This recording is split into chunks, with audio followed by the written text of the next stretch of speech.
Summertime, summertime. Så du min, og jeg vild med dig. Summertime, summertime. Honey, solen danser, du og jeg. Hver evig. Hi there and welcome to this week's astrological forecast for the week starting at the 3rd of July, ending at the 10th. I'm your modern shaman, Maria in RainbowLand, here from my showroom slash our meditation room slash home in Tokyo, Japan. If you're new to this channel, I am from Denmark and I'm an astrologer, composer and songwriter, and Maria, and I'm a TV journalist. I have been filming 550 programs for Danish television. I'm producing programs for the web, and then I'm making these weekly astrological forecasts. And I have my own clothing label, RainbowLand. Anything I do is to inspire people to follow their hearts, not trends. That's what I have been trying to do since I was 19. Today I am 39 years old. When I stopped going to school, I started my own business right away, where I tried to follow my heart, and I have been through many different stories, many different things in my life, and this is what taught me about astrology, because I've been following the stars and seeing which aspects and which constellations in the sky created which situations around the world and in my personal life, in the life of friends, etc. So my background in astrology is I learned a lot from my uncle and aunt, 50 years of astrology, professional astrologers, and then life taught me. And I'm also channeling. So it's a combination of astrology and what needs to be said. We start out with the collective forecast, and after that we will go into the personal sun signs. So if you're on this channel right now, you can look down and see if we are on your personal sign. The collective forecast is necessary because it tells about how the world is at large, what we as a collective need to learn, and that's important because you are always interacting with other people unless you are alone, homesick in your bed, or other ways isolated from the world. This is the general energy, and when we go into the personal sun sign, it's more precise of what could be happening or what kind of overall schedule can be for you this week. So we will start out with the sky as it is. And every week it's interesting to see where the moon is, because that's the fastest moving. So that's kind of dictating what's going on a day-to-day basis. And if you look at this is the zodiac, and we can look at the different signs as the rooms we enter. The houses are what are the frames of the rooms. The signs, what's inside the room. And the planets, we just call them all planets, even though some are asteroids, some are luminaries, like the moon and the sun, etc. We just call them planets. The planets are the players, the people or the characters in the room, right? So this is the perspective from which I'm gonna explain the things going on. So when the moon goes through the whole zodiac, it takes 28 to 29 days. And depending on who the moon meets, which planet, it will activate these planets. And depending on which geometric alignments, aspects the different planets make to each other, different sorts of situations, loose, tense, tight, supporting, more challenging, the story will be, or the schedule will be. So it's always important for a weekly report like this, or daily, or monthly for that matter, but to see where is the moon, because that's where the storyline starts on that day. And as this week starts, the moon is in, the moon is in Pisces. So it will go from Pisces into Aries, into Taurus throughout this moon cycle, or this week. So this means that we will start out the week in the meditative, psychological, more behind the scenes, like I am in connection with the universe or God or whatever you want to call it. I'm meditating, I'm in out in nature, I'm getting in touch with my spiritual nature. And that's collective because that's kind of connecting to all there is. Because on this side of the zodiac we are in the impersonal signs where it's about other people, groups in different situations and ways. Then we move into Aries and then the whole new cycle starts. The Pisces is the end of the cycle. So we're kind of, as this week begins, ending a lunar cycle and starting a new one with Aries. Where we have the fire, and again it's personal, it's about my identity, where I want to go in the world. The new ideas come, the inspiration, etc., the fire, the passion. And then it goes into Taurus where it's, okay, let's manifest these ideas, let's see if they work in real life, and etc. But throughout this journey it activates different things. It will start by crossing over Neptune here in Pisces, and we can roughly say that Neptune is in a grand trine this week. We can talk about exact aspects and constellations where it's like, okay, it's in 16 degrees, 16 degrees, 16 degrees, that's an exact constellation. But even if it's 3 degrees apart, it's still, you know, in contact with each other. So it will activate this grand trine. You can see there will be a trine between the Sun, Jupiter, the Sun in Cancer, Jupiter in Scorpio, and Neptune over here in Pisces. And the Moon will activate this as we start this week. These are the intuitive signs. These are the water signs, or ether you also say. And let's just keep it simple here. And these signs are all about our past, in one way or the other. Pisces is about letting go, surrendering. It's about how can I surrender myself to this life, to God, or to whatever you want to call it. How do I stop my ego from coming in and wanting this and that and keep holding on to something tightly? How do I let go? And this report this week for me is, or I have chosen to call it, letting go of the role of the victim. The reason why I do astrology is, I even started going into it myself, was to understand why these different situations occur to me in my life. Why does this pattern keep on repeating itself? Why do I keep on meeting these kinds of people? Instead of feeling like I'm a victim, oh, now society did this to me. Oh, now my boss did this to me. Why does my boyfriend always say this or do this, or girlfriend always cheat on me, or mom always bug me, etc. This is because astrology can help you understand.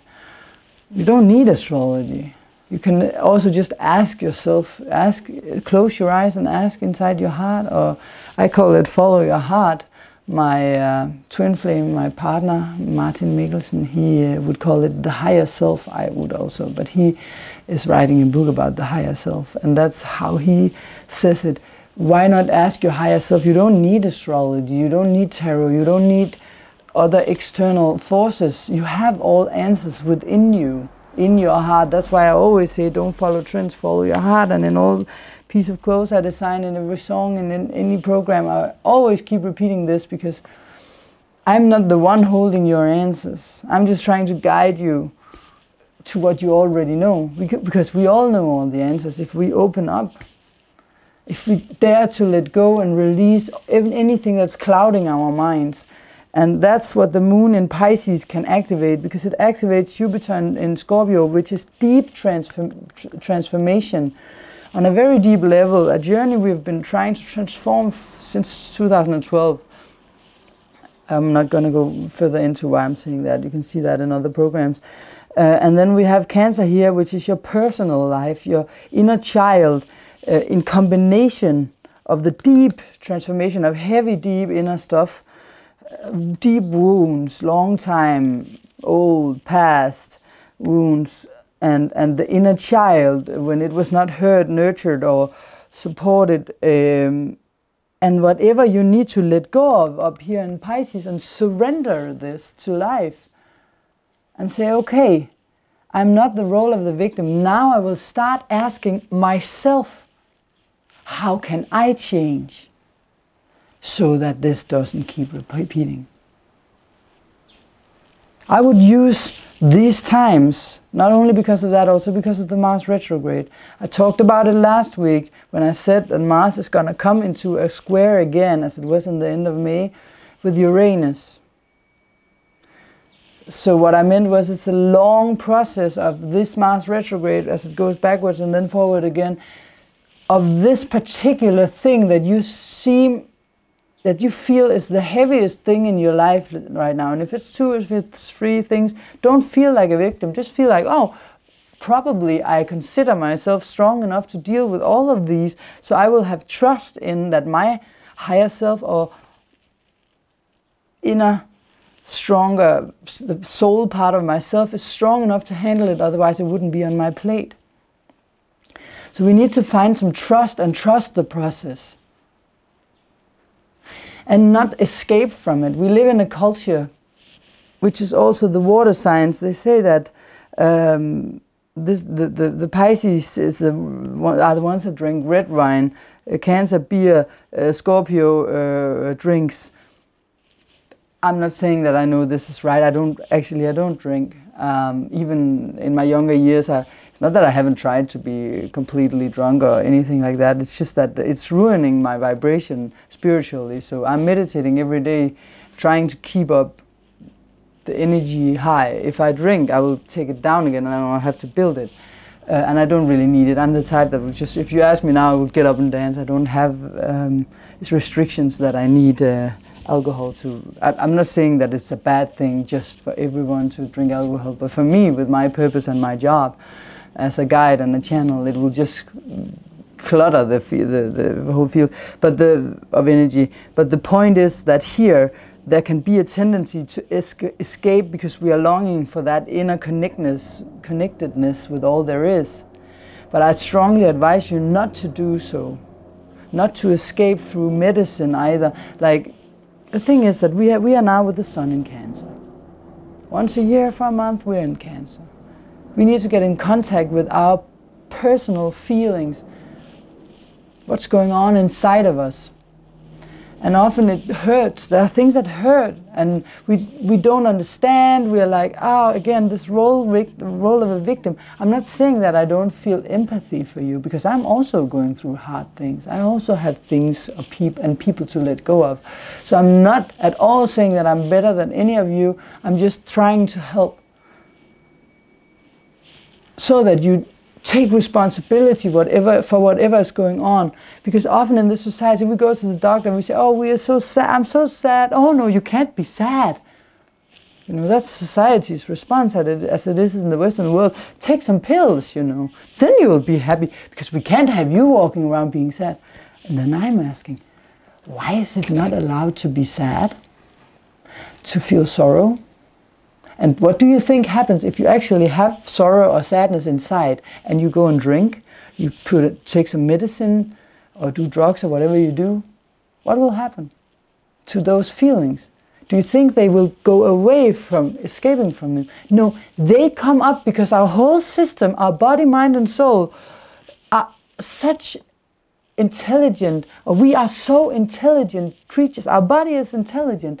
It will tell you through pain that something is out of balance here. It's the body shouting hello, or your system shouting hello, something is not right here. Then you have to look upon, okay, is it something in my life, something I'm doing, something I'm repeating that is not right? Try to hear what it's saying.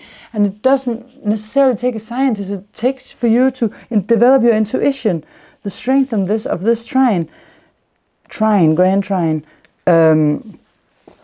Because then you can hear your soul speaking. or your higher self, as Martin would say, call it, or your heart. And then you don't need a drug to escape, because then you'll just suppress that feeling and it will come up at another time.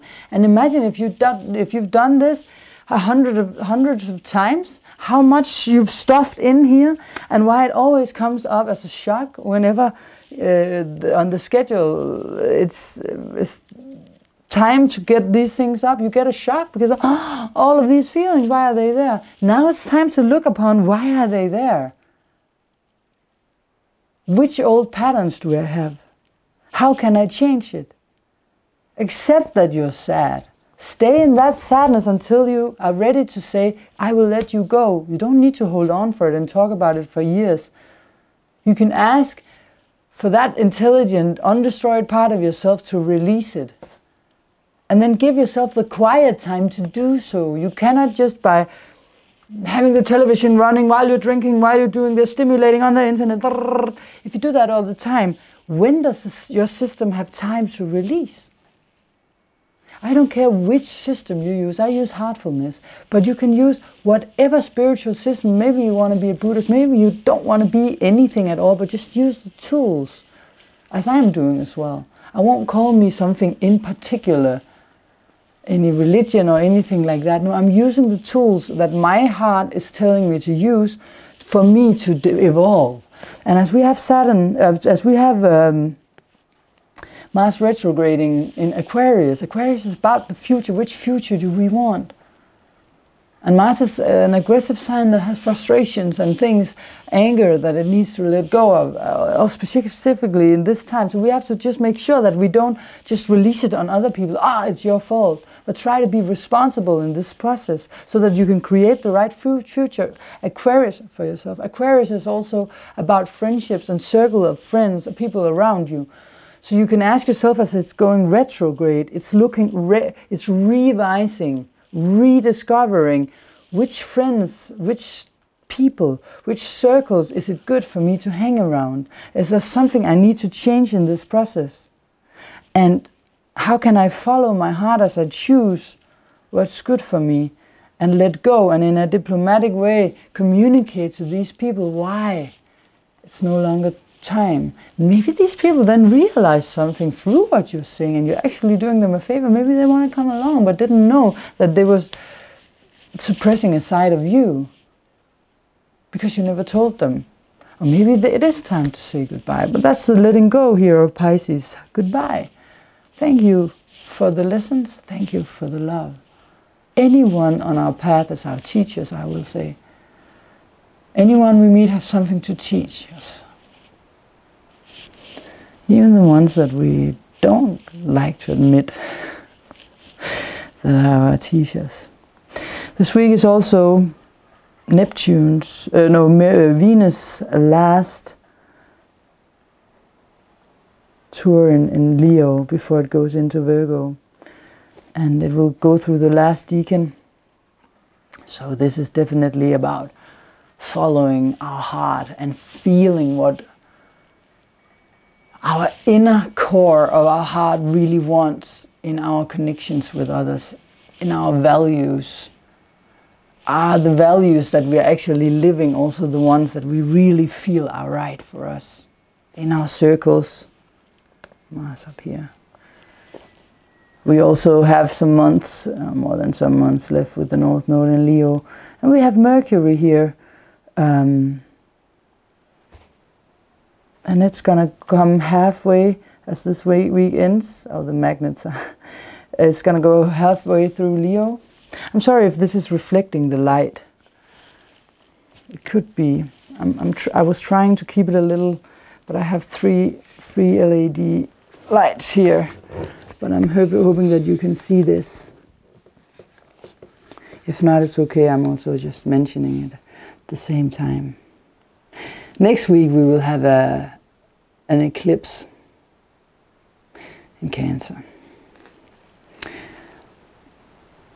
What I want to say about that is that this solar eclipse in Cancer, I'll say it short because we'll take it next week, is very important. There will be a lunar eclipse at the end of July, which is what this Mars retrograde is preparing us for. I just talked about the future and the circles of people, having the right friends around you, but also detaching from emotions that are no longer serving you, but not let your frustrations and anger go to other people. And we will also have, like, Jupiter is going retrograde over here, and it's been for 3 months, right? In Scorpio. It will go forward next week. So we have some shiftings next week that are important, very important. So, but the energy then, as we are letting go, going into the moon, going into Aries, then into Taurus. I need to get some film so that this doesn't reflect. I was just thinking about that.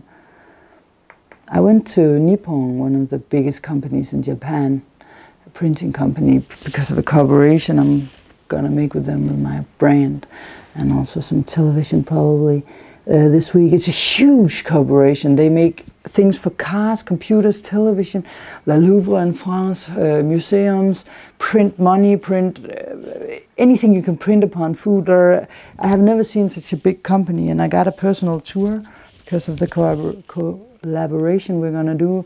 And these Japanese people are so amazing. We could learn so much from their kindness and gentleness.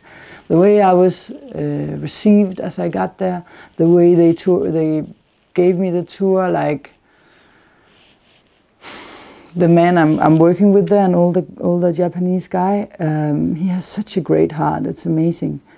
And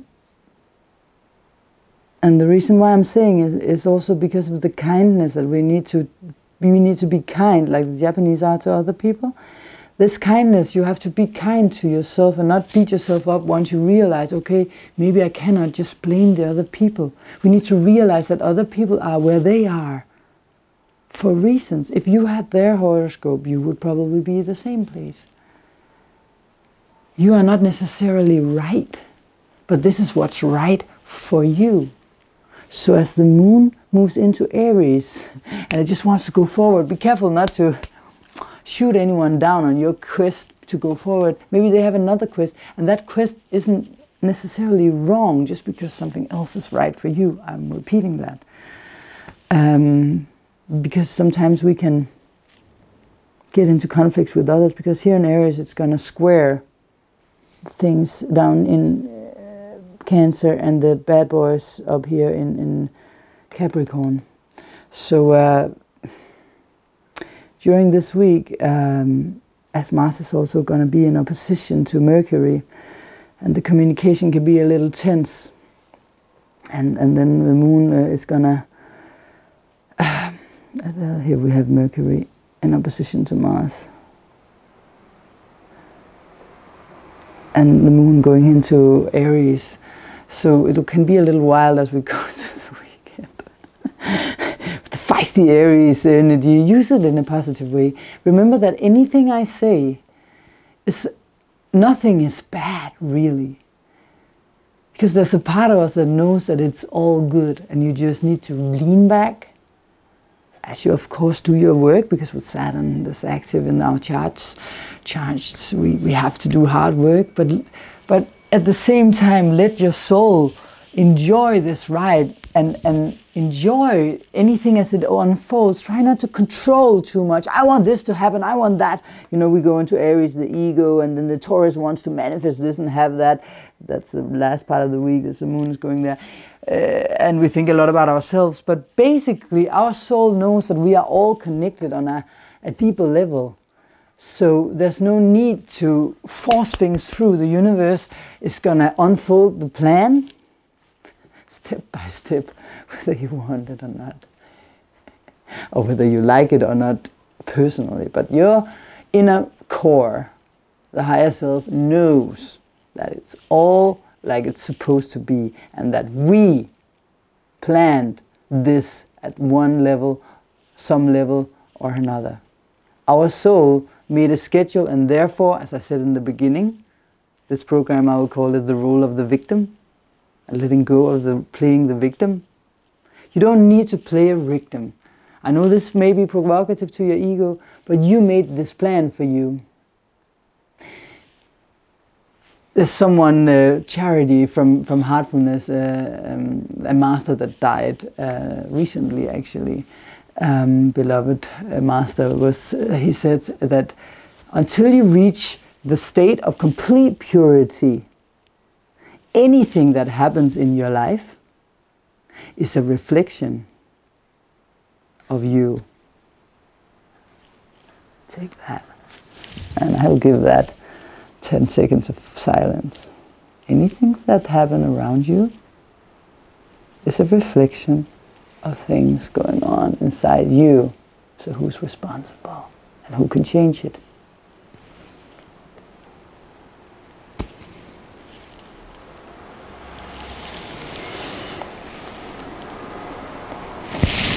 Let me go into the personal sun signs now.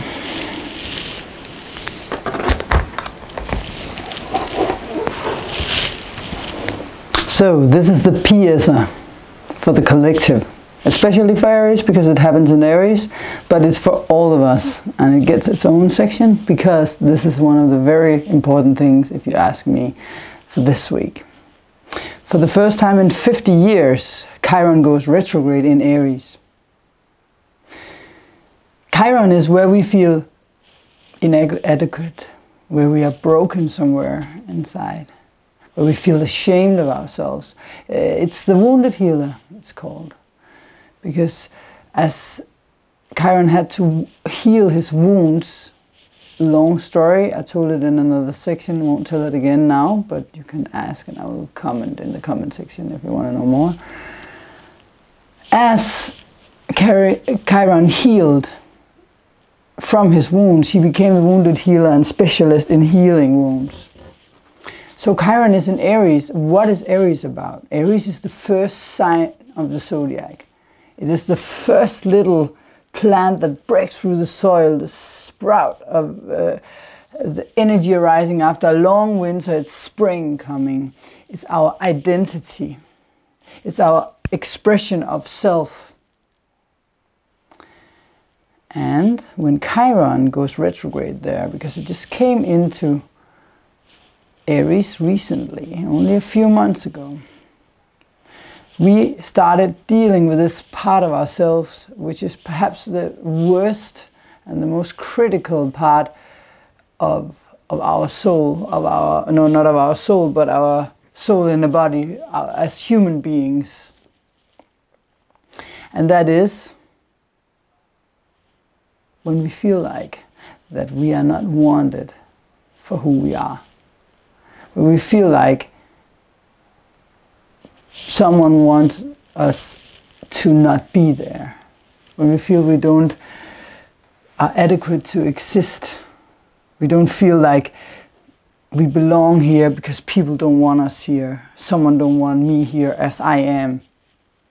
People want you to change because you are not good enough for who you are. You can be here, but only if you are not yourself. And in Aries, because Aries is about your identity, I want to go this direction. What do I want? What is my identity? But the crisis, the wound you can have here is when people don't like you. I don't like you. I don't like who you are. The feeling of someone saying that without words, with words, whenever during your life or in lifetimes. This is the wound we're healing. I'm Aries. I have Mars within the first degree of Aries. It just went into Aries. So I've had Chiron now moving over my Mars in Aries. And I tell you that I have been confronted with old wounds of me and the family, not my mom and my dad, not being wanted if I stood out as a spiritual person. I was considered lunatic and brainwashed for having my spirituality. This wound is coming up now, and I have to stand up towards this part and say I am allowed to be here as I am. I'm not trying to convince you to be spiritual as me, but there cannot be rules. That's what I'm going through. For that this group of people can be exactly how they are, scientists, professors or whatever we have in our society. But you can only say what we want. If you say something from your group, you're not wanted here anymore. This is an old wound of mine, more than 20 years and lifetimes, long story. Maybe you have something similar in your life. This is not the only part. It's also about the environment I am in often in my life these days, these times. I have to fit in, and I have to cut a toe, what do you call it in English? Cut a heel and cut a toe, you know, like in Cinderella when she has to fit the shoes. Cut. Actually, I have a wound here on my toe from wearing shoes that weren't nice.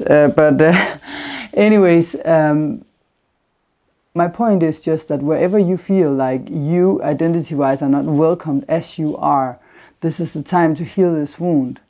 Now Chiron is going retrograde. We have the ability to look over it again and see how we can heal this section of a part of ourselves. How we can be as we are, whole, and not needing necessarily to say it out loud or shout it out loud. I am like this, you know. It's more that peace you feel when you rest harmonically, peacefully in your own identity, with no need to shout, no need to do anything, because you know that you are welcome and okay just the way you are. And if you are not, it has nothing to do with you. Also, the acceptance of that is amazing. That is what I'm working upon. Accepting the people that don't appreciate me for who I am without judging them. Saying they come from where they come from, and that is also okay. This goes for all signs. Identity-wise, of course, through each sign it will be something different. For Taurus, it's in the 12th house of the spirituality, the way they approach their identity of spirituality, or the contact with God, or psychological nature. Again, when I say God, I don't mean religion at all. It's just an expression for whatever created us.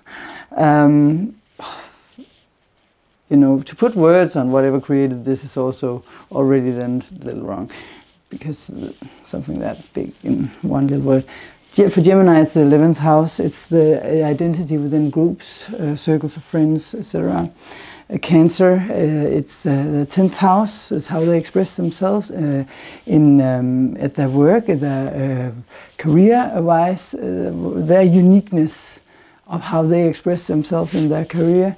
There's a room for this. The Leos, it's the 9th house. The spirituality and the, you know, the guru-like condition where you have the grand overview in their special way. The Virgos. For the Virgos, it's in the 8th house. So this is where they share resources with others, forces beyond their control, deep transformation, how they transform on a deeper level and connect sexually to a partner in their own special way. Then we have Libra. I'm turning the wheel inside of my head here.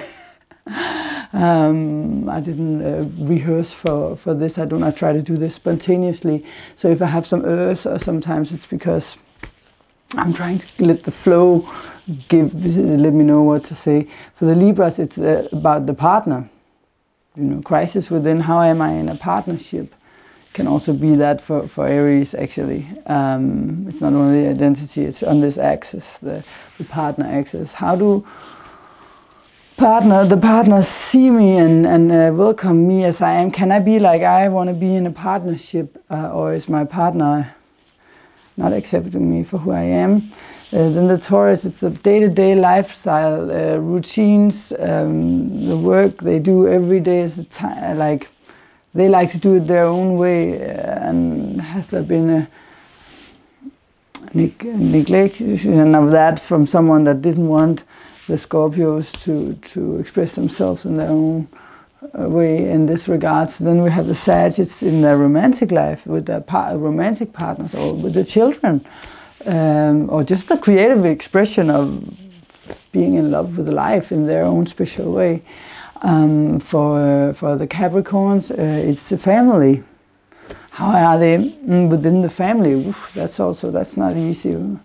Such an important thing, like in their personal life, being accepted for how they are, who they are in their personal life. I have very dear friends and also many people I did readings for, being Capricorn, that really have a crisis on this one, where they aren't really accepted for how they want to build a family and do things. Aquarius, for Aquarius, is the third house of communication. How do I express myself? How do I, go about when I spontaneously express my way of communicating, my way of thinking, because it's sudden epiphanies and ideas, the Aquarian mind, and maybe they're not accepted for this way of detaching and in their mind being able to jump so fast and so genius-like, but being criticized for being not being right, perhaps in this way. For the Pisces, is their values, their habits, their finances, the way they run this, a crisis within this, and we also have the personal sun signs, of course, which will come now. I will talk more about Chiron, of course, as we go along. I can just say and sign that this has not been easy, but I can also feel how much I will benefit from it. And all of us, if we grab and own our thing and heal it and be gentle with ourselves and find ways to clean it out so we don't get stuck in it, and to get across the barrel, or what do you call it, when you have to get over a fence to move on or something, this is what we need to do, and have faith in that you can do it, because one thing I'm sure of, for sure, is that it is possible for all of us to heal our wounds. For sure. So let's move on to the sun signs. Thank you.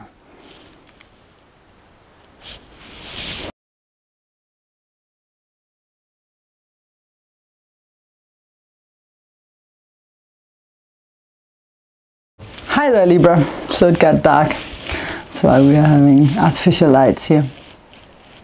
So this week, the sun is making an awesome aspect. It's between your 10th house, where it's about your career and your face in the world, and the things you want to change, the things you want to contribute to the world, and the legacy you want to leave behind. And it's making an awesome aspect to your 2nd house of values and finances and habits and things that you perceive as valuable to you. That's where Jupiter is shining a light, and perhaps you're going to expand some things in your career that will make you benefit, your wallet benefit, or the habits that you have. Maybe you're going to get a makeover and a new look somehow. Your own planet is in the 11th house, so this, in combination with what's going on in the 10th, is probably gonna send in and out some people in your life, because there's a lot of focus upon this. In the 11th house, we are planning the future. It's Leo, of course. We're planning. It's the last week, by the way, in your 11th house before it gets into your more, spiritual, meditational, psychological part of your horoscope. So enjoy this last week with full force on the social sector. In the 11th house, you also plan the future. You see what is it that you want with your life. How can I, through networking with others and through using my genius brain, find ways to improve my life in the future? But also, how can I benefit others, perhaps, because the 11th house is also groups of people. Maybe you want to do something good for someone else. The thing is that Mercury is also here, the planet of communication, and you are ahead of Mercury. So Mercury is back there, not catching up to you just anytime soon, not this week at least. It's going to go into opposition with Mars. And Mars is over there in your, do you remember? 5th house. So maybe because the 5th house is your creativity, how you express yourself, and your children, if you have some, it's your, you know, more tenacious side where you romantic with your romantic partners, you know. And it's Mars over there, so, and it's in opposition with Mercury. So maybe there's gonna come some kind of a conflict between you hanging out with friends and your personal partner. Who do you want to spend more time with? Maybe your girlfriend or your boyfriend is demanding your time, but you actually feel like now you have to network because you're having these things going on in your work life that needs this network. But it could also just be you really wanting time with your romantic partner, and it's clashing because he wants to go out with your friends. No, who knows? It's just possible that different people are gonna demand your time this week, but it ain't so bad to be popular, isn't it? And you Virgos, no, you Libras, you're good at communicating and being out there with friends and people having fun and flirting and just telling a joke, making everyone laugh if the tension gets a little too high. But the most important thing, as always, is to don't follow trends, follow your heart. And now, 5 minutes of me and my dad talking on WhatsApp. We talked on WhatsApp about I wonder which kind of food the different signs would eat and how they would prepare it and eat it. So yeah, and he always has some fun, crazy ideas. He's awesome. So if you want to stay 5 minutes longer, that's what's going on. And the footage this week, by the way, is from Tokyo, where I live and where we drive around in our day-to-day lives and flyovers and stuff. So at the end of the video, you can see Tokyo from, not from the air, but still, flyovers are kind of like ramps where the cars drive on top of the pedestrians, and yeah, so you can see the buildings and the spectacular sights of Tokyo. Thanks for watching, and see you next week.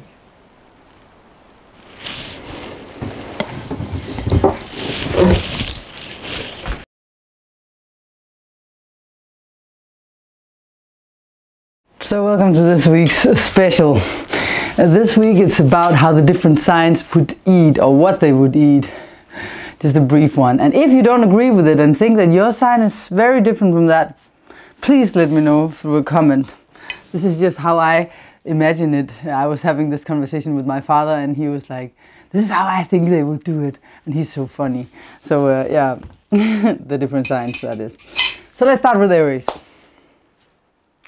What Aries likes, I assume, is to, you know, have some fresh things to put in their food, you know, fresh vegetables, or maybe just a really strong beef or something that can give them strong proteins. Well, now I'm a vegetarian, so that wouldn't be the case in my case.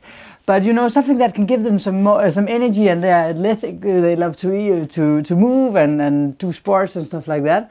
But it can also be that when they're talking or when they're eating, they'll just be like very fast on to the next thing, because yeah, you know, then they can get all the things done that they are starting, because they start new things and they have to eat fast, and while they're eating they have an idea of what then they can do, then they have to hurry up.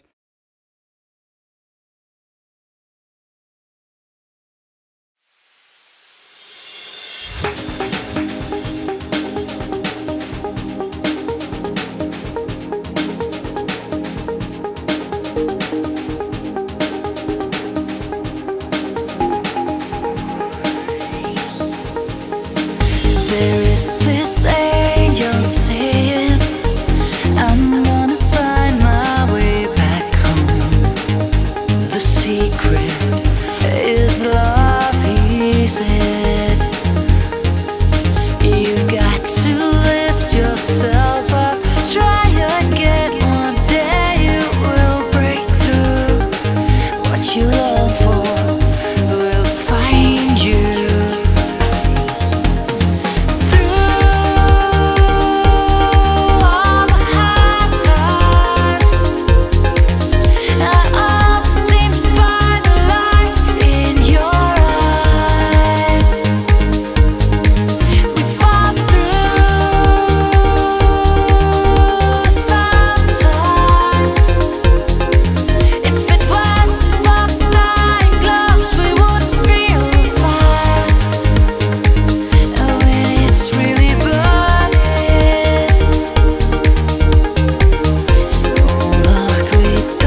yesterday.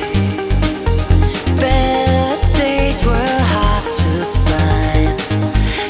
Listen, inside my mind, ask me, did you never ever not make it through to the other side? Round the corner, the sun will rise. Through all the hard times, I always seem to find the light in your eyes. Fall through sometimes. If it wasn't for the night gloves, we wouldn't feel the fire. When it's really burning, all ugly darklings turn white. The angels come to me now, and I'm afraid I'm gonna fall. My sins are not asleep now. Would you catch me if I call? Through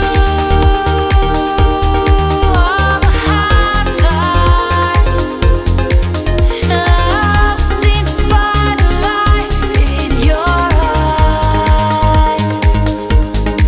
We fall through sometimes. If it wasn't for the dying gloves, we wouldn't feel the fire. When it's really burning, all ugly darklings turn white.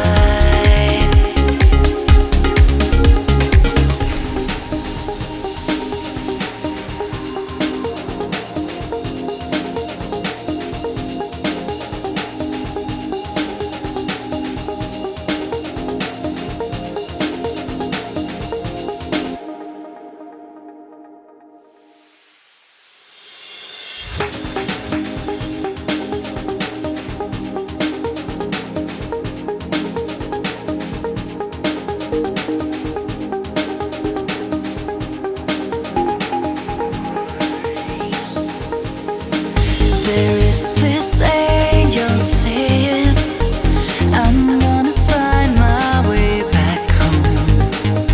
The secret is love, he said. You've got to lift yourself up, try again. One day you will break through. What you long for will find you. Through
There is this angel saying, I'm gonna find my way back home.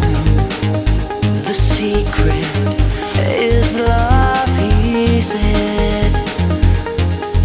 You've got to lift yourself up, try again. One day you will break through. What you long for will find you.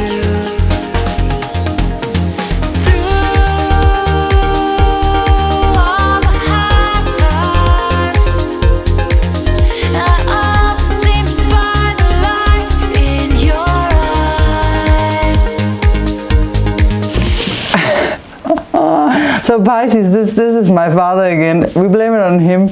He would say anything that gets you. Summertime. Så du er min, og jeg er vild med dig.